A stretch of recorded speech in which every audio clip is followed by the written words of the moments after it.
Alright, hello folks, welcome to Module 13 of Computer Graphics. We are going to continue onwards, and we're at the point of the semester where we're really at our last deliverables here. We finished our last homework assignment, we're working on our final project, and after today's in-class activity and next week's, there really won't be much more, if you can believe it. The semester truly does fly by. So some fun warm-ups today I just want to dive into. As we've been learning about ray tracers, one of my favorite sites, or at least blogger, I guess, is this gentleman, Fabien Sanglard, who talks a lot about computer graphics and sort of low-level programming and has written a few books on game engines. Had this fun snippet a little while ago on a ray tracer that fits in just this screen here. So if you actually go to the site and copy and paste the code, you will get a ppm of a pixar here. So this is really cool. It goes and shows some of the elegance, or I suppose power, of ray tracers and what you can do with just very little code. Now obviously this is very little code, and you should never write your code like this in production. And it'd be very hard to maintain. But this of course has been minified and generates a fun image. Now there's been various iterations of this sort of postcard, or rather business card size ray tracer. So this is from Paul Heckbert, who is a member of the computer graphics community, who would hand out his business card with this ray tracer on the back of it. So you can explore that just for fun if you like. Okay, so last lecture we were talking about and again introducing this concept of ray tracing, and as mentioned, this is our third and final style of rendering. Again, with the idea with ray tracing, or at least how it's different than rasterization, which we focused on in the previous sections of the course, is that we're first focusing on casting rays. So if my camera stays in the center of this image here, at every pixel location until we intersect with an object, okay? And then that's the color that we end up drawing to the screen. This is a little bit different than how we've been thinking about rasterization, where we've had objects, say if we had these spheres, and then we use the Z buffer to just determine which is the closest object, and whichever the closest object is, we take that pixel color and draw that to the screen. Okay, so these both approaches, whether rasterization or ray tracing, we've learned both are very useful, and both can generate the same scene, but ray tracing allows us to do stuff a little bit more flexibly that's a lot harder to do in rasterization, such as reflections, or this idea of simulating light that bounces around. Okay, and taking these concepts that we learned, you began working in the lab in the first 6 chapters or so, implementing a ray tracer, and got this image here with the 3 different spheres. Okay, so with that, I want to go ahead and move us forward. Again, just some logistics to remind you on the course of where we are. There are no final exams in this course. I have provided a study guide on the schedule if you'd like to review that. So let me go ahead and just take you to the course homepage here. It's nice to have this sort of graphics cheat sheet, just for the purpose, again, of, when you go for a graphics interview or just want to remember what you have in this course. I always like to have sort of a cheat sheet, or sort of 2-page thing to help me refresh on what I learned. Okay, so that's where that is. And again, we're at week 13 here. We'll have another short lecture next week online, an optional lab, which I'll talk about in a moment, and then the final week will just be you delivering your projects and me getting to show them off, which will be really, really cool. So the goal is that the project would be due by this Wednesday, preferably before, so I can put it into the lecture notes. Otherwise, I'll talk about what people are working on, and you can see some of your classmates' work, which I think will be really, really fun. So, keep working really hard. We've got just under 2 weeks to go, and that'll be a fun lecture to work on. Okay, so again, just on the logistics, so no final or exam, just the final project that you're working on. Today's lab is optional. Again, I don't want to overload people with work necessarily, so today's ray tracing lab is going to be optional. Again, that's why today and next week's lecture are going to be relatively short. If we were in person, normally we would be doing this sort of in class as a check-in. but instead this is going to be an optional lab for those who are excited about doing those ray tracers, or those who are thinking about maybe making their final project a ray tracer. This will get you a little bit of a running start, and historically we've had a lot of people take advantage of this time to do so. Okay, so again, this is an optional lab. It's not a bonus or anything, but it might be helpful, again, if you're considering ray tracing for your final project, or it's just fun. You can really probably knock this out, the rest of this text, in the hour or so that we're saving of lecture time. Okay, so again, at this point, folks are hopefully working on their final projects and getting those underway. If you haven't checked in with me during office hours, feel free to make an appointment, and I can help you get off to the right start. If you're just trying to figure out projects to do, I can point you to some resources if you need that. And otherwise, for those already making good headway in your projects, I'm happy to check in and just see how you're doing. Okay, so with that in mind, today's goal is to continue developing our ray tracers.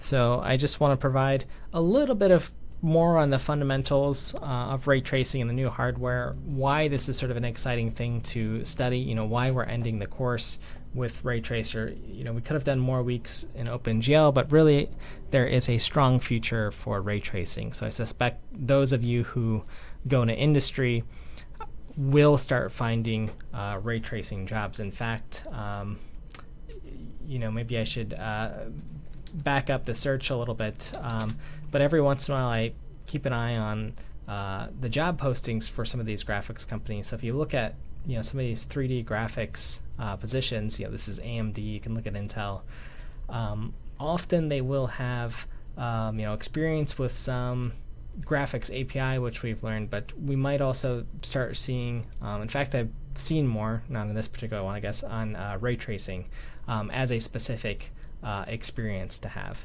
So I don't know if I search it here, ray tracing, we might get lucky. Oh, we did. Okay, so there are some ray tracing opportunities, ray tracing engineer and so on.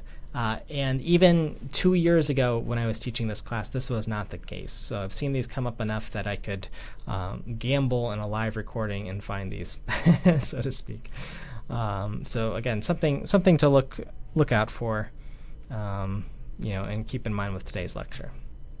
Okay, so anyway, the ray tracing trend, ray tracing is this very idea that we're casting rays from our camera makes ray tracing a very embarrassingly parallel computation. I mean, we're just, from our camera or our eye in our graphics scene, we can have one ray per pixel, and because that ray is not interacting with anything else, we can launch as many threads for however many pixels we have to do some work, and that work that's being done as a ray is being cast forward until it intersects with some object. Okay, that's the simple task that rays are doing, and we can do this in parallel. So the trend has been, as far as GPU hardware goes, I'm going to direct you to this image on the right here, is to have specialized ray tracing cores here. So you'll see on this chip, this is what's known as the Turing architecture in NVIDIA's tool set, that they have an actual core, so something that's just dedicated to ray tracing tasks. Okay, and I think this is going to become more and more common that we see specialized hardware like this, whether it's directly integrated into the GPU or another external device. Okay, and the left is something more of what your graphics cards have these days. Again, you'll notice the word shader. That's for running our shaders, so typically that's how the architecture was. So we still have that on our newer architectures. In fact, we have still more power with them, but we're getting more processing power for things like ray tracing or machine learning tasks. Okay, so just very generally, again, what these RT cores are doing, again, they're designed specifically to handle ray tracing tasks. So there might be things like the main task when you're casting rays out into the scene. So here's our camera, we're casting rays out here and doing a sort of ray triangle intersection test. That is to see if when we cast this ray, it hits a triangle on our bunny. Okay, so again, remember with ray tracing, it doesn't matter if we're using triangles or procedurally generated shapes like you did previously with spheres in your previous lab. We can use this method. Okay. Now there's one thing I want to mention with ray tracing. This is something you'll get to if you make it to the second Peter Shirley book. A little bit more of an advanced topic and something, again, super fun to study, again, as a final project candidate. You'll notice this bunny here has a bunch of boxes that are surrounding particular pieces of this geometry here. And each of these boxes are partitioning the actual shape into different regions. Okay, so it's just an approximation of the shape of the bunny here where these boxes are. But these are known as bounding boxes, typically when they're just a box or a cube in three-dimensional space. And what these are doing is we're not actually going to cast rays in our scene to anywhere where there's a white pixel, basically anywhere where there's not a box. And this saves us time because we don't need to do any intersection tests. We know that we can just draw these pixels as white or whatever the background color is.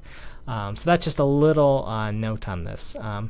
The specific data structure is known as a ray bounding volume hierarchy, or BVH for just bounding volume hierarchy. Again, whether you're using this as in rasterization or with ray tracing, you usually say ray bounding volume hierarchy. Okay, so it's a cool data structure. It's often abbreviated BVH, and it's a tree-like data structure. Again, so you can look at this representation here on the left. I've got this box with A. This is sort of our whole object, and then some other figures that are in just one subsection of our scene here. So you can see the appropriate tree here. If you want to imagine this as a sort of like with our scene graphs where we have A is our solar system, maybe B is the planets, and they have different features here. If you're going to do things like ray tracing, again, if you're only in the region of volume B here, so this section here, you only need to do intersection tests with this star and this cube object, okay, for where they show up here. Okay, so it's saving you a little bit of time by doing that.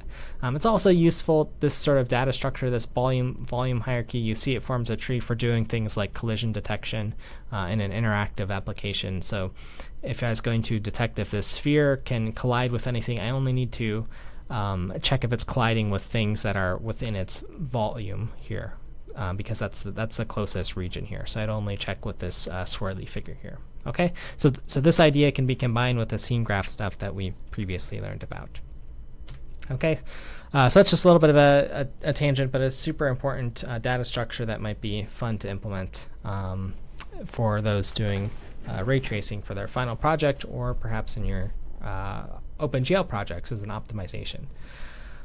Okay, so these days, since we're getting more GPU memory, if I go back to this architecture here, you'll notice we have more processing power, but we also have more GPU memory. So this means, again, the more memory we have, the more stuff we can do in our GPU, the more computations, the more information that we can cache, data structures that we can hold, things like these volume hierarchies. And this is really what's helped enable ray tracing, because ray tracing is a very expensive computation. But if I can cast all these rays at once and store their results in memory and do sort of more work, this is why we're getting a boost in performance, and ray tracing is becoming feasible in real time these days. Okay, so from a hardware perspective, it's kind of interesting just to think about rasterization as it compares to ray tracing. So I'm sort of pointing you to this figure in the top right. We've looked at rasterization quite a bit, where we draw something or do one of our draw calls, GL draw elements here. That call actually gets scheduled in the hardware, similar to how our operating system schedules processes to run. So it figures out, so if you do GL draw elements for 50 objects, it schedules which ones to draw, loads up their specific shaders, the vertex shaders, does the rasterization, fills in the pixels, and then renders something, okay, in this sort of linear pipeline. With ray tracing, the architecture is a little bit more different, because we cast these rays, so they get scheduled, whichever pixel they're firing from, and then they, move forward, bounce around, intersect with objects, and then they might actually get scheduled again, and we recurse back here for that same ray. So that's the difference with the ray tracing, and that there's sort of this recursive pattern that we need to consider here, because again, rays can bounce around. That's how we get the nice reflections and the soft lighting and global illumination and some of these fancier things. So that's just something to keep in mind with the ray tracing pipeline, that we can actually recurse back within the same ray. Whereas this, again, we're just doing one draw call, doing all of our vertices once and then shading them in, and then that was it. So in this sense, this can make ray tracing, again, more expensive. You can see it, but now you can see the hardware is actually supporting, or it's built into the pipeline, this recursion. And this is something we won't get into today, but it's something, in fact, the reason we aren't getting into it is likely none of you, including myself, have the hardware. I don't have a Turing capable GPU as of now, and very likely you don't.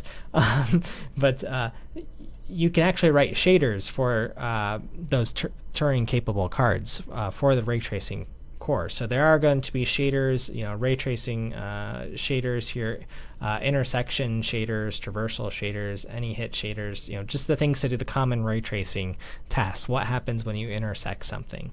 What happens when you run into a shape? What happens if you don't intersect with anything? Okay, so you can sort of follow this pipeline, understand that that's what's going on there.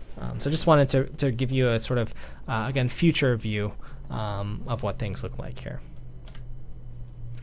Okay, so what I'm going to want you to do is continue onwards with, that was just just a little bit more on ray tracing. I think the fundamentals are super cool to know about, or at least what the future looks like here. So just wanted to give you that introduction here.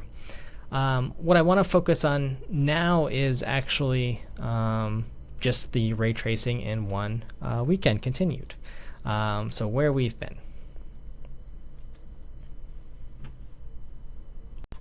Okay, so what we looked at last week, if you remember, was the first 6 chapters of the Peter Shirley book.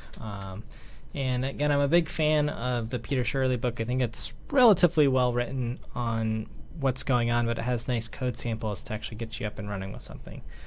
So again, what we would be doing here in a normal class lecture is actually working through some of the next sections of this book. The good news is we're a little bit ahead in this course. You're the first cohort to ever get this far in the course, which is awesome. So I want us to start working through the next few chapters in the book. Now, this is an optional task for what we'll be doing, but in short, we've made it through the first 6 chapters, which is about 23 or so pages of reading. I'd like you to work through as much as you can, and ideally finish the book, and actually use the extra lecture time that you're recovering from today to go through this. I really believe it's cool. You'll learn some cool C++ stuff as you sort of go along, and have a working ray tracer by the time you leave the course, which I think is a nice deliverable, nice portfolio piece.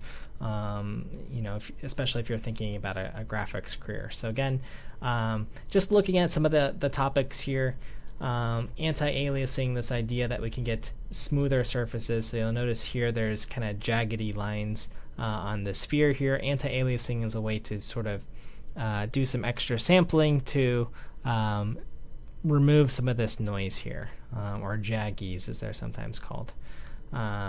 So you're sort of sampling from many pixels around and converging on some color nearby to get a smoother looking sphere. So if you zoom out enough on this, the shape looks pretty smooth as you get farther away. Of course, if you still zoom in enough, you will see some noise here, but it still looks a little bit better. It's a little bit more sharper of an image. It's a common trick to sort of do this sort of blurring or averaging of pixels to get a smoother shape. When you have very, your monitor is very discrete, meaning, 1 pixel to the next is a step. So this is one trick. The next chapter 8 talks about implementing diffuse materials. So we've looked at diffuse textures and so on, but now is the idea that we can actually have some materials here that scatter or have a sort of like texture-like property. So this is kind of cool. Now we're actually getting something that feels textured here. Let's see, if I scroll down a little bit here, so there's some extra lighting calculations here, and then the sort of Lambert light model here that we've talked about and sort of implemented in rasterization. You'll do that here. And then the book starts getting really interesting really quick. By the time you make it to chapter 9, we start implementing different materials. So then they're going to implement a sort of metallic shape or metal, and when something's more metallic, it introduces reflections or partially reflective here. So these two spheres have reflective capabilities, which is cool. And then if we keep going, Shirley starts talking about dialectics, that is rays that can be refracted. So you start getting some more interesting renderings here. And then we get a camera, which is nice, so we can move around in our scene.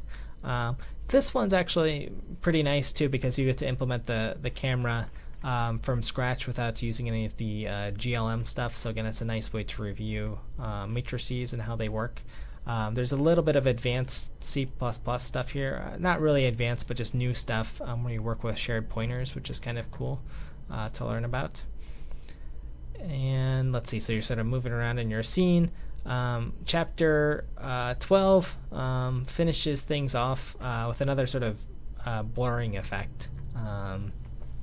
And this is sort of the depth of field idea. So you've probably seen this used a lot in movies where a character that's really close by is in focus and something that's further away is out of focus. That's sort of a depth of field blurring that can be done. So they talk about this a little bit to finish off the text. And by the very end, you render a bunch of spheres and should end up with something like this, with some metallic spheres, some just diffuse, and many rendered, and then you can see the defocus blur well in the background, where things further away are a little bit blurry and things closer or within a certain range are pretty sharp, and maybe things right up front are blurry. Kind of gives us a cinematic quality to this scene.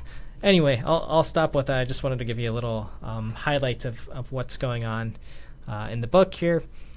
So super cool stuff, something definitely worth working through. Again, it's totally optional. It's not going to help your grade in a sense unless you're working on this as a final project.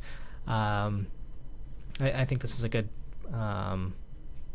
text to finish off. And if you are thinking about a final project, it's totally reasonable that you could get through this book. We've had a few folks do that, and they get through all 3 books within the 2 weeks, because again, the books range from 40 to 60 pages, which isn't too bad, and give you a nice guide for completing a project.